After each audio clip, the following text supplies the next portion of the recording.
today's car roast arrives compliments of BMW. Big money wasted. Broke my wallet. Bavarian money waster. That's burned my wallet. Big manly Willie. Hey honey, bring my wallet. And of course, broke man walking. And they don't identify with he, she. Let's start at the back and look at those taillights. To me, they look a little too close together. It's almost like that girl back in grade 3 that had her eyes were a little too close together, named Janet. Do you remember? Did you have one like that? I sure did. Then we look down here, right here. It almost looks like teeth, right? It's like that drunken sailor that I went out to sea with there a bunch of years back, missing every other tooth. That's kind of what that looks like. And then what are they thinking with these exhaust systems? What is God's green earth are they doing here? How fake can you get right there? Let's put this plastic shroud around there. And then what is that? They put a cheap $30 Pep Boys exhaust system in the back there. And then here we have the X-Drive. That generally in BMW terms means you're always at a crossroads, whether it's going to run or whether it's going to start or whether it's going to go at all, or whether you're just going to have to tow it into the shop because it's probably acting weird and spitting out a check engine light. The number configuration here, 40i, means it's a Turbo 6. The older one is a 35i. If you get the 50i, you are in dire straits, my friend. And I'll explain about that in 2 shakes. There was a time when an X5 represented a real off-roading capable machine. Now it looks a little bit more like a minivan.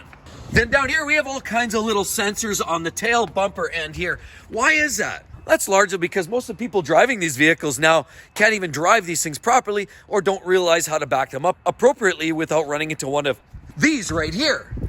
And then BMW, I don't know, they really lost their way on the styling attributes. Take a look at these wheels, for example. Tell me these don't look like they belong on a Ford Focus. Get rid of that center cap and you're good to go. Then you go up here and what is this? Oh no, folks, it is a fake vent. What were they possibly thinking? Oh yeah, let's put that machismo on there. Then of course you have all this fake brushed aluminum all over the place, ready to just tear away. Because after 3 or 4 years, this vehicle gets relegated to beater duty just because of its massive depreciation. It generally means that start throwing your drywall construction projects. Yes, 40 sheets of drywall to your next construction job. It's also a good place to tie down that old roach-infested couch. Right up top here, it does a great job of holding that down. Why wouldn't you? It is an X5. And then down on the styling bit, what is this? Fake vents everywhere. More fake inlets right there.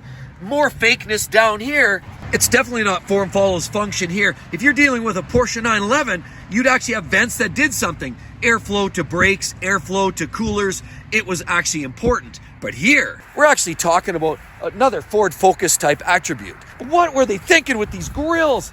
Oh no, everyone. But the conventional BMW kidney grills are generally quite a bit smaller. These ones look a lot more like a diseased set of kidneys, something perhaps that's on dialysis. That's what you've got right here, those kidneys. And then what are they thinking with these headlights? Now you could think, okay, great, angel eyes. That's typical for BMW. But then they go and put this weird blue stuff in here like that. And this is called the BMW laser lights. Why is that a thing? I can't make out whether these are from Battlestar Galactica with the lasers or if these are from Star Trek or Star Wars. Yeah, they're great for blasting the Klingons, but what on God's green earth do you need this for on a vehicle on the road? Just to say that I can shoot 5.5 miles down the road just so I can see that next bend? I don't know. It just seems really weird to me. And then what do we have in there? That's what they call heads-up display. And I think that's more or less BMW's way of saying, hey, heads up. You're about to experience another beautiful check engine light, and it needs cash for the dealer service department. So what's the interior like in this thing? Well, I'll be perfectly frank. It is clean, it is nice, although I was more impressed with the latest Kia offerings. Kind of feels like BMW's losing their way in terms of the overall luxury driving experience. The only luxury amenity is the fact that when you show up at the service department on your weekly basis to respond to that check engine light or that broken part or leaking antifreeze, it just means that they're going to give you a free coffee and possibly a water at the concierge. Then back to the lines on the car. I mean, you've got this weird line here, but then look how it does this weird whoa, and then it goes along. It's almost like they're lost their way as well. And there's another line that runs down here at the very bottom that comes all the way across and extends out. Clearly, the designers may also identify with the particular. Now, another point worth mentioning are these newer handles. And while some people think they're great, I think they've gone backwards. The older handles looked a lot beefier. They looked like they'd last a lot longer. These ones actually look more like something you're going to find in a modern day Toyota. More of a base model element. Another weird thing is what you find underneath that rear suspension. In many of the different generations of a lot of the X5s, I personally experienced the same thing myself. And what we're dealing with is an air ride type self-leveling suspension system that you'll find equipped in a lot of these X5s. Oh, and you think they're all great. Yeah, absolutely. Throw 1,000 pounds of junk in the trunk and it keeps the vehicle on the level. Seemed like a good idea, right? Wrong. When those airbags only last 2 or 3 years and you're having to spend another $3,000 at the dealer just to get them retrofitted. Sure, you can go aftermarket and buy those Suncor bags for about $225 a pop, but those are going to only last you about 6 months. Then you're back to the dealer again. So it's just a losing proposition.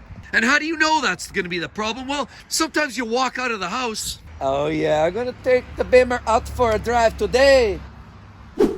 Yeah, oh no. The suspension, the car's sitting on its bum on this corner. Why is that? Because that's usually the first sign when your air system's gone. Either one corner, both corners, you get out and your whole back end of the car is sitting on its ass close to the ground, and you'll notice typically you'll find the wheels hunkered up in there, and that's a sure telltale sign that you've got an air leak. Possibly your airbags in most cases. The worst part is you can sit there and pray to God that it's only the airbags, because there's also a very expensive air compressor that's usually mounted on the floor, under the floor. They're basically on the passenger side. There's air lines, there's accumulators, there's all kinds of other parts and relays and electrics that go with that. God forbid you have a module or an electrical item that actually fails. That's where it really starts getting expensive. The mechanical part's the cheap part. And then go figure, BMW has to get all crazy with their technology. For example, I personally experienced an X5, and after several years, this light here started to burn out. This was working, this wasn't. Now, in most manufacturers, they think you operate a switch. That switch then operates a relay, it goes a pair of wires, and then of course turns on a light. Worst case, light bulb burns out, you go in, take a cover off, put a new bulb in, Bob's your uncle. But no, we had this light fail. Then we went to the dealership, we said, hey, that light's not working right there, just on the tailgate itself. They said, oh, what? And I said, yeah, like, what's the story? Can you change that? They told me it was $800 for some computer module PC thingy. Don't know what it was, but it wasn't just a light bulb or just even a fuse or a little relay. There was some expensive module, because this was a sealed unit and it just stopped and failed. So essentially I had to drive around like a fool for the next 2 years without that, because I'm not getting stuck putting a $100 saddle on a $10 horse and putting an $800 unit like this on a vehicle that's only worth $6,000. How ridiculous is that? And then God forbid you have to deal with what's under the hood, because guaranteed that's next on the agenda. Give this car 2 to 3 years and then you're screwed. Now, of course, as the 40i series, we're dealing with a twin scroll single turbo engine called the B58, which is arguably a little more reliable than some of the outgoing versions, but as well, some of the more recent twin turbo V8 engines are available in these cars, and that's where the crap starts hitting the fan. That's right, BMW in all their infinite wisdom thought they'd introduce something called the Hot V. Well, the Hot V is really intended to bring the turbos closer to the intake and the exhaust. Increases overall performance because there's no turbo lag, and the exhaust gets the turbos spinning a lot quicker. Seems like a great idea, right? Wrong. Because those turbos run at extremely high temperatures when they're on boost. Well, in BMW's infinite wisdom, they throw a lot of plastic under the hood. They have plastic on top, plastic coolant hoses, plastic shrouds, wiring that runs through around the V. You have all kinds of your other components that are plastic or other materials that generally aren't up to task to be right up next to a heatsink that goes into the thousands of degrees Celsius. So because there was inadequate shielding especially on the earlier generations of the N63, what you had was the actual valve guides and the valve guide seal. Those are the little tubes that the valves ride in to keep them square in the heads. Well, those valve guides start to roast and melt. And then there's a seal at the top. It's a little O-ring. And that keeps the oil down into the engine. But those would start to melt and disintegrate because of the excess heat in that Hot V. On the piston stroke, it would pull oil down past those valve guide seals and you'd wind up burning a lot of oil. That's why a lot of the earlier N63 engines cooked oil like it was going out of style. You'd be lucky to get 1,000 kilometers on a liter of oil. Brutal. But then even goofy little parts like this. Look, even the mirror, they even downsized the mirror. Why? For the sake of materials. Smaller parts, smaller mirrors means less money out of their pocket. I mean, let's face that. In my opinion, BMW's business model is built it just cheap enough so it holds for that 3 or 4 years, and then after that, it collapses in a fireball. So you have to take this thing into the dealership, constantly be pouring money down the drain to fix things like water pumps that are electric and they're running hot coolant through them too, so those are a disaster. And thermostats and all the plastic hoses that are snap fittings and locked with a metal ring, and then of course those start to crack and split. You find yourself constantly shoveling out thousands of dollars once these cars hit about 4 or 5 years of age. Now I believe that some of these BMWs actually had a recall for this piece coming up. I know X3s had a recall, possibly the X5s. Now that's in my opinion. That was something that some of those were known to possibly become dislodged and come apart. Down here, backup cameras were an issue as well. Some of these would stop working, and that was a reprogramming, of course. Takata airbags have been a very consistent issue with a lot of different X5s throughout the generations, and I don't even think I need to explain what that looks like in a crash when a bunch of metallic fragments come blowing out at the speed of a shotgun shell. Yikes.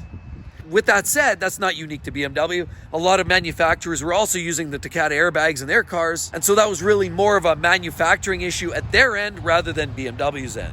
So BMW's generally flirted with reliability up and down over the course of the last few years.